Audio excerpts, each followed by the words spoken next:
صحابہ نے عرض کیا یا رسول اللہ، ہم آپ پر کس طرح درود بھیجا کریں؟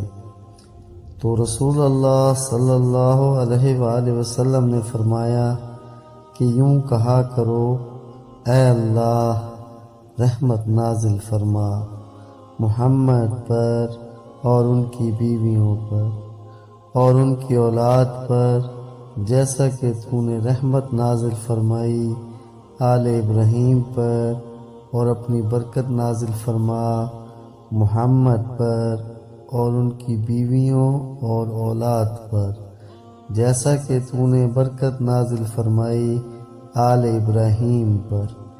بے شک تو انتہائی خوبیوں والا اور عظمت والا ہے۔